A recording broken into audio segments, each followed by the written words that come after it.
রায়গঞ্জ পুরসভায় অন্নপূর্ণা ভান্ডারের ফর্ম জমাকে কেন্দ্র করে উত্তেজনা। ফর্ম জমা না দেওয়ার অভিযোগে বিক্ষোভ। ঘটনাস্থলে পুলিশ ভিডিও করাকে কেন্দ্র করে উপভোক্তা ও কর্মচারীদের মধ্যে বচসা। ঘটনায় দীর্ঘক্ষণ ভোগান্তিতে উপভোক্তারা।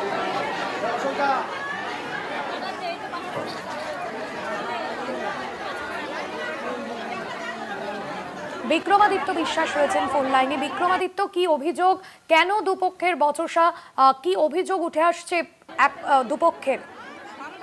দেখো, ঘটনাটি রায়গঞ্জ পৌরসভায় আজকে যখন অন্নপূর্ণা ভান্ডারের ফর্ম জমা নেওয়ার জন্য প্রচুর মানুষ ওখানে উপস্থিত হন এবং যখন তারা জমা দিতে যান সেই মুহূর্তে রায়গঞ্জ মিউনিসিপ্যালিটির যে কর্মীরা তারা বেশ কয়েক মাস ধরে বেতন পাচ্ছেন না, সেই জন্য একটি ঘরে মিটিং করছিলেন।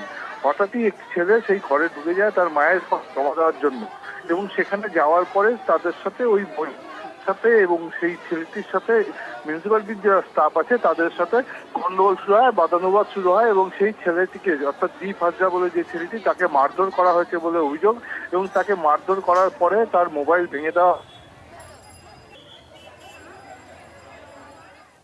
শোনা যাচ্ছে বিক্রমাদিত্য,